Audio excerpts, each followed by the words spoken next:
Today is my 30th birthday and I will give you 30 quick facts that will change your finances forever and bring you closer to financial freedom. But first of all, why should you listen to me? Well, I'm not a financial advisor or anything like that. I'm just a guy who has been super obsessed with personal finance and investing to change my life for the better.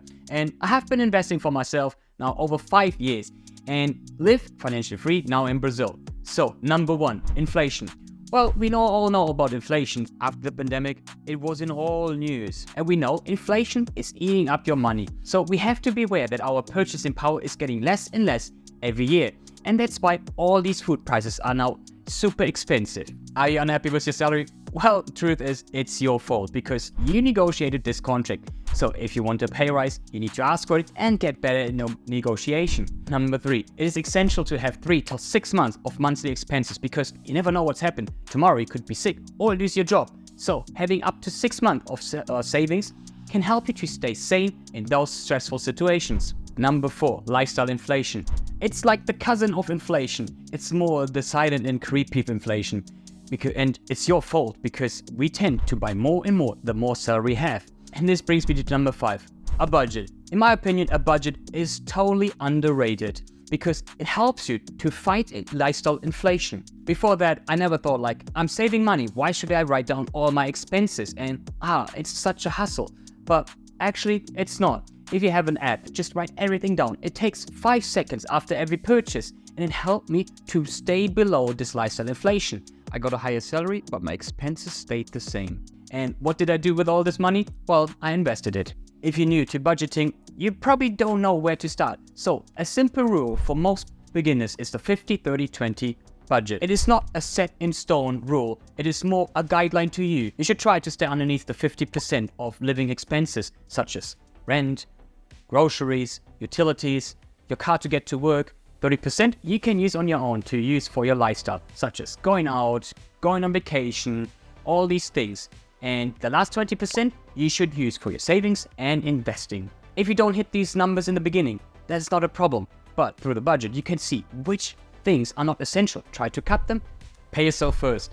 Most people do the opposite, but it's crucial to prioritize yourself first to reach financial freedom much quicker. So instead of paying your landlord first and any bills, try to focus first on your savings and investing. And this brings me to number 8, the FIRE community. Financial Independent Retire Early. This community is focusing to save aggressively in their early years so they can enjoy the rest of their lives in financial freedom through the investings and savings. But how do these people know when they have enough money? Well, through the 4% rule. The 4% rule helps you to determine how much money you need. By multiplying 25 of your yearly living expenses, you know when to stop. Because if you take off 4% of your investing will still grow by 10%. Number 10, invest in yourself. This came through knowledge or by courses or anything else. Because through investing in myself, I learned how to invest, how to have a budget so I can save more, multiply my money and put more in my investing. This helped me to live financially free in Brazil in my 30s. 11, debt. If you're having debt, you're hustling backwards because you need to pay the interest fees and you can't use this money to invest.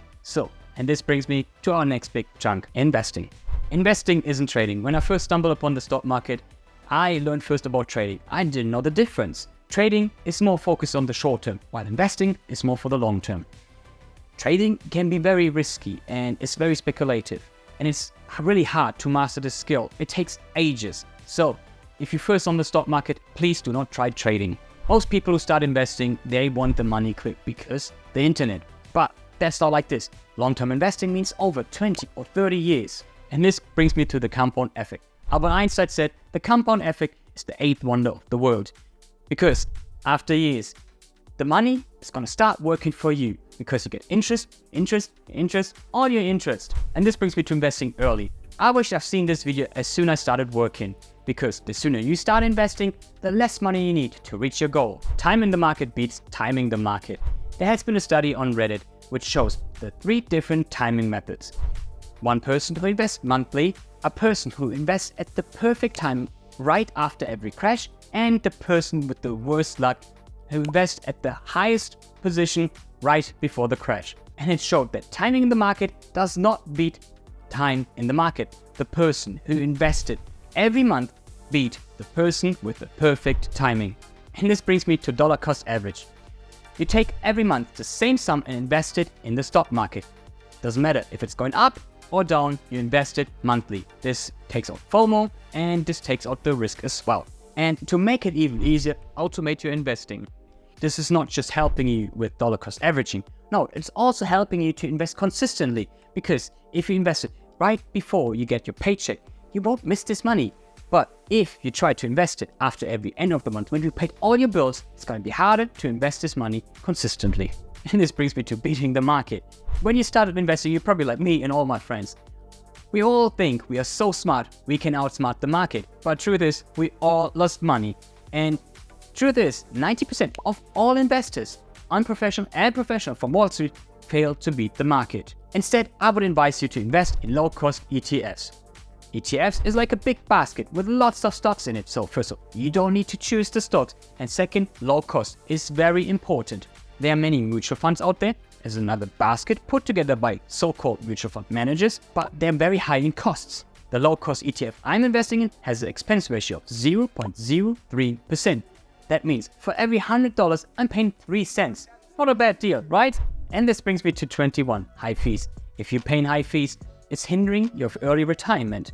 You think 1% is not much, but compared to the 0.03%, it is outrageous. So check your fees and do not pay more than 0.07%. As mentioned before, beating the market is almost impossible.